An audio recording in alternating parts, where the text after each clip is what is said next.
Hi, I'm Debbie. I graduated class of 2022 from Lipochen United World College, and I'm currently a mechanical engineering student in year 1 in Tsinghua University, and I received a IB 45 for my final score. So here are the tips of how I studied for the final written exam. Originally, I did want to make a 3-part video. One was on what exactly the IB was, because I did switch to IB from an AP Advanced Placement course, so I wanted to share what exactly the IB is about. The second part would be about how to plan your 2 years of the course, how to write your IAs and your E's and your TOK, and the last part would be how I studied for the final exam and the external assessments. But I have been procrastinating this winter break, and so I probably only have time for the last part. So in this video, I will be talking about the study tips, or how I personally studied for the final written exams and some of the orals for the language courses. Of course, my way of studying may not work for everybody. I know that everyone has their own study method that they prefer and that they find helpful, but I do just want to share my resources to anybody who's lost or just doesn't know where to start, so that they can have a guide. So I just wanted to add that my PG was actually not a 45, it was a 40, and I just wanted to be honest about that because my IAs and E's and TOKs did play a large role in my final grade. My exam skills are not top tier, but I still did want to share what I noticed while I was taking the exams and the way that I studied, so that maybe it'll be helpful to somebody else. So before we dig in, here are my subjects so that you can skip to whichever part is more relevant to you, because we probably don't take the same subjects. So I took HL English, Language and Literature. I took Spanish AB Initio SL. I took Economics SL. And for Group 4, I took 2. I took Physics HL and Chemistry SL. And lastly, I took Math AA HL.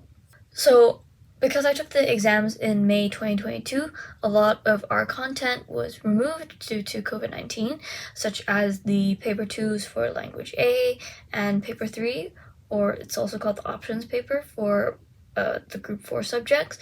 I don't know if there are any other things that have been removed. I'm not aware of them, but there could be. So I only have advice for the subjects that I took and the papers that I took. Another thing is my experience is dependent on the subjects that I took, the teachers that I had, and the school that I attended. So maybe some parts will not be relevant to everybody, but I do hope that I can still help out. And yes, I am partially reading from a script, so if you see my eyes darting around, that's maybe why. So yeah, I'm also filming on my iPad.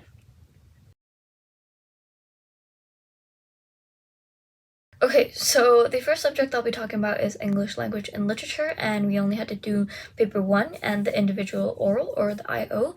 And so I'll first talk about the paper 1, and I'll first start on how I prepped, or how I studied before the exam, and what I actually do in the exams, and how I would write my essay, and how I would format it. So for prepping, I first made a list of everything that I need to memorize, like what needs to go into my introduction paragraph, a hook, text type, author, date, title, audience, the purpose, and the 2 areas you'll be exploring to answer the purpose, the text types and their elements, and also persuasive techniques.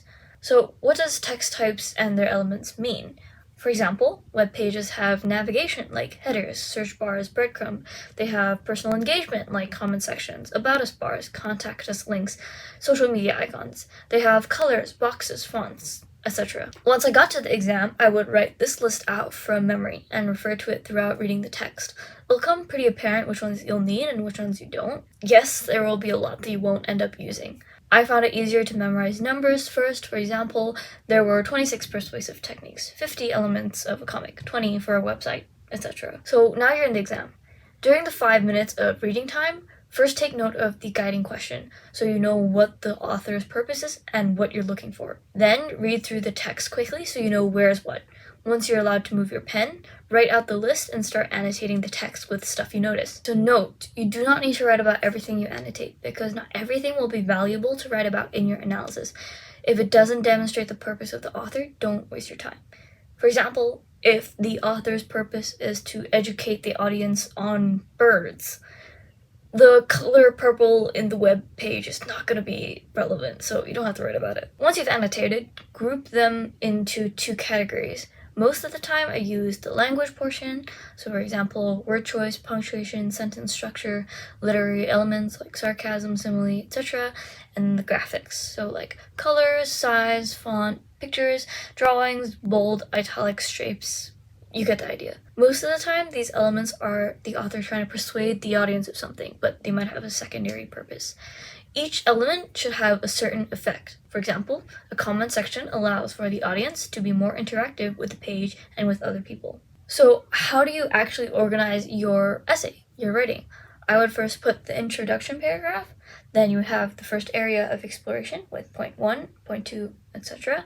Then the second area of exploration with point 1, point 2, etc. And then finally the conclusion, where you would repeat what the arguments of each of your paragraphs are. So each paragraph should be organized: point, explain, example, point, evaluation. The first 4, PEEP, is criterion A for analysis, and evaluation is criterion B. Evaluation is just how effective your argument is in fulfilling the author's purpose. It could just be one sentence, but you have to be obvious enough so the examiner can see you have indeed fulfilled criterion B, because sometimes the difference between criterion A and B aren't that obvious. So make it obvious so that the examiner knows what you're trying to achieve. Here's an example paragraph. The author uses the comment section to encourage his teenage readers to interact with each other. Teenagers who seek to socialize with other people their age or want to ask questions are given a platform to do so. For example, user 5678 asks this question and is answered by user 1210. Not only can the teenagers have fruitful discussions to socialize with others, they can also have constructive feedback and gain knowledge. Therefore, the comment section is effective in fulfilling the author's purpose of encouraging interaction among his audience and to educate them.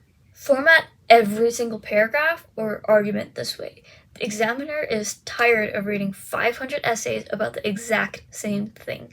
They will not be reading it with great detail. If they can't see a clear signposting of point, explain, example, point, evaluation, they will not understand what argument you're trying to make.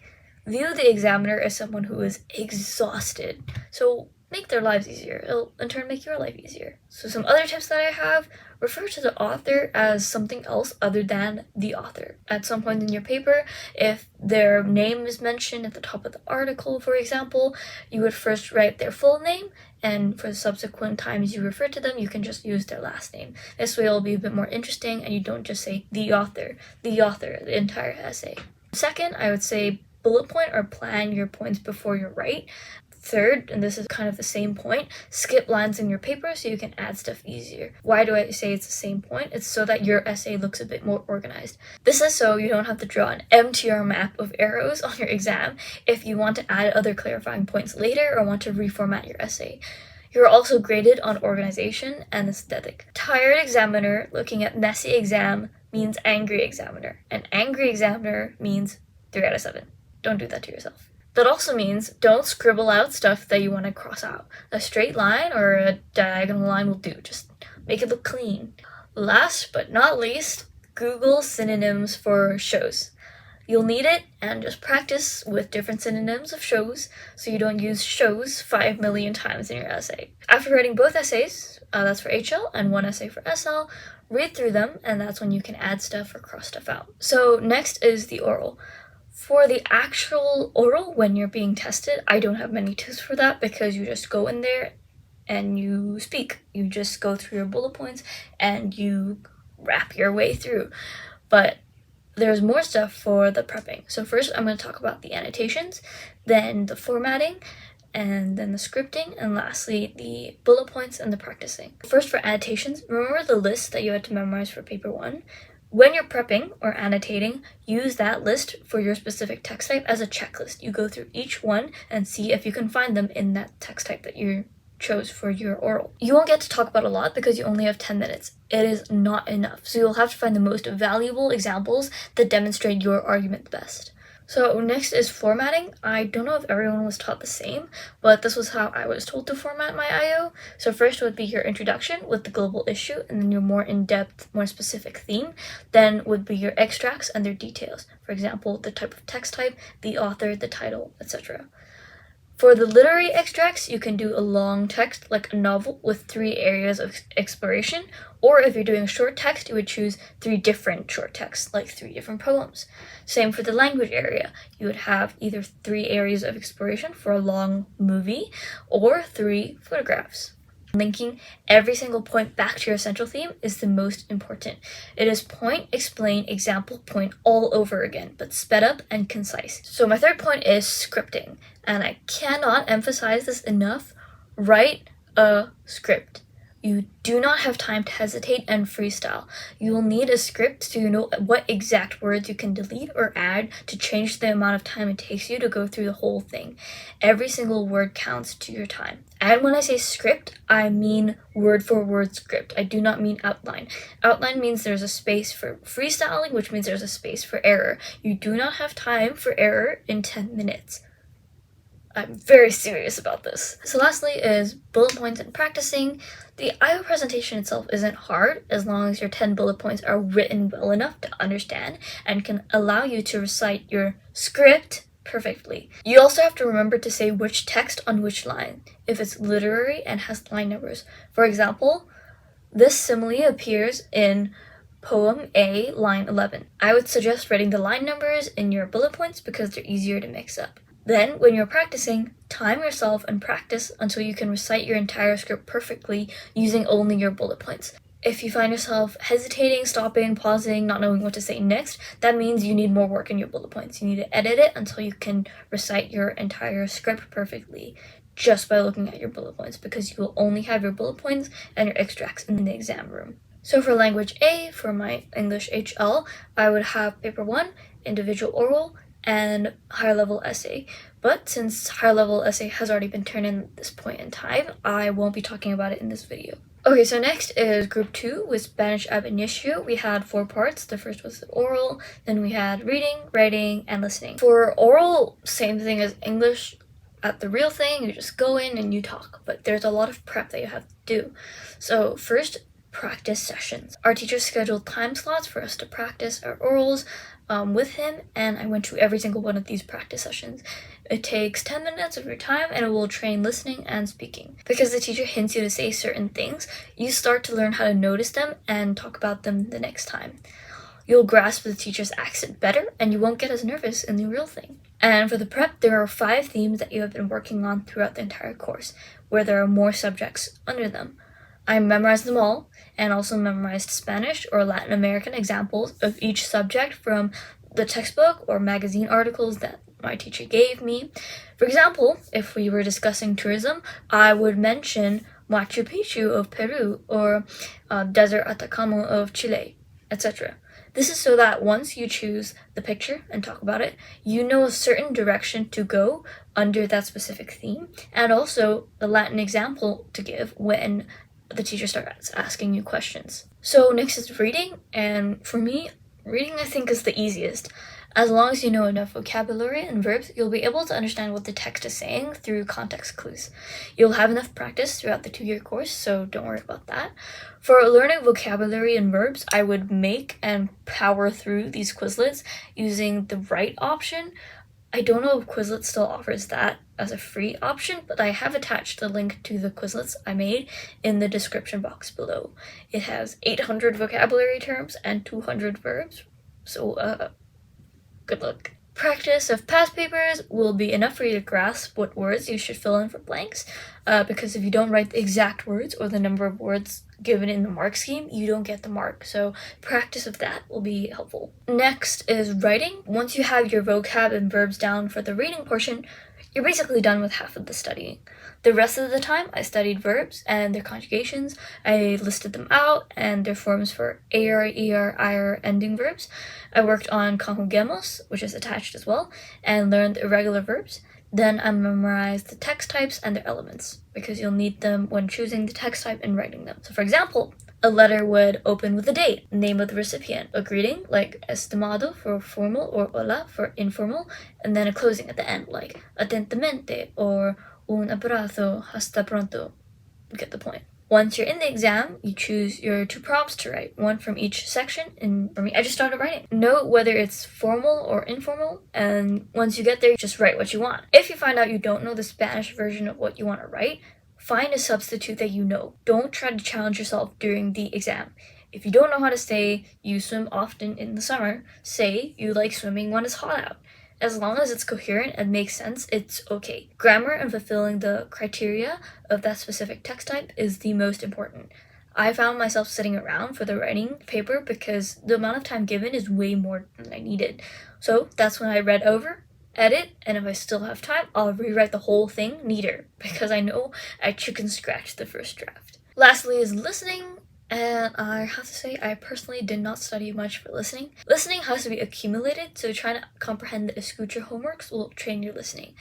I also occasionally did the YABLA assignments assigned to us, and to be honest, they help. It is the most annoying thing you have to do, but it actually forces you to peel your ears for what's being said. Accents will affect how each word sounds, so just do your YABLA. You'll do the actual IB listening past papers during class as well. You'll have enough training as long as you do the assignments. Let me emphasize, please do your homework. Please do your escucha. Please do your YABLA. YABLA was a platform that our teacher used to assign us homeworks where we would have to play these different games like fill in the blanks for videos that we watched. If that's not a resource that you have, go on YouTube, look for some Spanish for Kids videos. Those would help as well. So next, I'm going to talk about econ for group 3. Throughout the 2 years, I would rewrite and organize all of my notes. Once I have those, I would memorize the stuff that would need to be listed out. For example, pros and cons of economic growth, or pros and cons of using GDP as an indicator, or factors that affect demand and supply curves. Although econ can be seen as a logical deduction type of process, the exams require you to evaluate, and there are certain points you just need to be able to memorize. Econ was the subject I had the most to memorize for. For every analysis, just remember what you want to look for, and I would have this memorized as well. What diagrams can you draw and what do they have in them? For example, if you want to draw an AD diagram, that means you can talk about price level, unemployment, factors affecting AD curve, etc.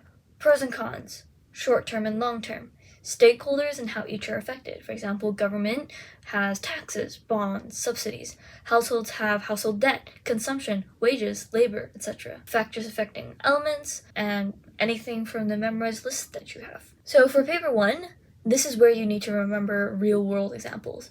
You can find them on Penelope, which is an online resource that we had, your own IAs, as long as you can find a specific example for each type of topic. Our teacher made a full Excel sheet of each topic that should have a real-world example, and she made us search for them as a class online in our IAs, etc. And I found this really helpful as a resource. The absence of real-world examples could be really problematic, and you could get almost no points. So please just remember your real-world examples. Remember a few big ones, and you should be good to go. For paper 2, this is where you need to memorize entire definitions. I also have Quizlets for these terms. This is the easiest section. These definitions will lead you to subsequent questions, which will lead you to the final analysis essay. Before you begin with writing anything during your 5 minutes of reading time, you first look at the guiding question that you have to answer for the essay. That is where you note down the keywords and the stuff you can analyze from it. Read the questions on the front so you know which direction the paper is leading you to argue. You read the texts and note down observations of the evidence. Paper 2 is meant to be an evaluation of the situation using the question given with the knowledge you learn in the course and evidence from the text. That means you'll have to refer back to the text throughout your essay. For example, Congo has been experiencing economic growth since 2010. Text A, paragraph 1. Otherwise, it's not complete. The way you should format your essay should be a summary of what the situation in that specific country is, using the text's evidence and referring back to the text. Then you would have your evaluation, so basically answering the question with evidence and prior knowledge, and lastly the conclusion. For both paper 1 and 2, when you're drawing diagrams, you always want to refer back to it in your writing. You want to label it, figure 1, figure 2, figure 3, and then you would want to write about what is going on in the diagram in your text. For example, AD curve shifts from 81 to 82, meaning that the price level increases from price level 1 to price level 2, and output increases from Y0 to Y1, something like that. You always have to refer back to what is going on in that diagram, because otherwise it is not complete. So for group 4, physics and chemistry, I studied for them basically in the same way, and it's how I studied for a lot of my subjects. I would rewrite my notes and organize them, then I would do past papers. Once you have the concepts down, all you have to do is practice with past papers, really. If there's stuff I couldn't remember or had to memorize, for example, the properties of an ideal gas, I wrote a list of them so I could memorize them, like I do for all my other subjects. However, the prerequisite of practicing with past papers is understanding the content, and I did not. I personally think that these are the subjects that are the hardest to understand and grasp fully. I was naive and only tried to use my class notes and the textbook, and I still didn't understand what was going on. Sometimes part of the syllabus might be emphasized differently, and different teachers have different opinions of what is important. But it turns out many people watch videos like Chris Diner, they look through ManageBack, Penelope, etc. I suggest you please do this. Once you get what's going on, you will have no issues with past papers as long as you understand the concepts and the content. If you find yourself not understanding concept, please go back and check. Go Google, go on YouTube, go on your textbook, go ask somebody. Make sure you understand the concept before you go practice, because otherwise you won't know what's happening, and whatever answer you get, you won't know how to justify. However, that being said, if you're close to the exam, you still don't understand a concept, you can't find anything that explains it to you that you'll understand, but you're getting the past papers correctly, so be it. Sometimes we have a limited amount of time, and we can't do everything that we want to do, but as long as you think you're prepared enough, then it's okay. You don't have to do anything. And even if you're not prepared enough, there's sometimes a limit to what you can do, so don't be too harsh on yourself. Lastly, for group 5, math, same thing with math. You practice, but you have to get the concepts first. The textbook I used was Hayes, and I personally think it was very good. As long as you get what's going on, then you'll be just fine. Just understand the concepts, get the content, and ask people. HL students, though. Paper 3, however, is evil. For HL students, practice a few of the Paper 3 past papers. The type of thinking it requires you to have is very different from what you're used to, and you should be very familiar with difficult, long HL topics, like complex numbers, calculus, series, etc. It's pretty obvious what types of topics are popular to test on. The paper is organized in a way where the top questions will lead you through subsequent questions. Try your best in the first questions, because it will almost not make sense if you skip them to answer the rest. It is difficult, but once you get used to that type of logical thinking, it's not impossible. But do notice your time management, because it's easy to get stuck on one question and you do want to go through the rest of the paper. So that's really it. My summary for my entire study method would be Quizlets, making lists to memorize before my exam, rewriting and organizing my notes, and past papers. I also have a habit of doing test corrections, and I did send them to my teachers and asked if they could help me to look through them, give me some advice, or correct them for me. Of course, I did make it clear that it would be amazing if they were free to do them, but I am not entitled to their unconditional attention, and I'm sure they have limited time. They're also busy people with grading other things and trying to get us ready for the exams. They are very kind and will try their best to get to it, especially if they can see you're putting effort and that you are understanding of their situation and that you're not, forcing them to help you fix your IB score. Even if at the end of the day they don't end up getting to correcting your paper, that's okay. You gain from the process of practicing again. You might notice different things. You're still benefiting from this experience. And yeah, that's the end of my video. I hope these tips helped, and I know you'll be just fine. And I just wanted to remind you that if you weren't able to study all of the topics through and through, there are still some concepts you don't understand. There's a past paper from 2005 you haven't gotten to. That's okay. You have limited amounts of time and you've been doing very well throughout the 2 years. You're not meant to do everything perfectly, because if you could answer the papers perfectly without any mistakes, then you should be writing the mark schemes for IBO. It's okay. You are doing your best, and I am so proud of you. And if final results weren't the ones that you were expecting, I hope you don't diminish your own worth, and that you recognize that it's not the end of the world. You have unlimited potential, and a finite score of a 45 is not enough to measure that. Good luck! May the fun of learning never cease to excite you, even if sometimes the stress of IB may cause it to flicker a little.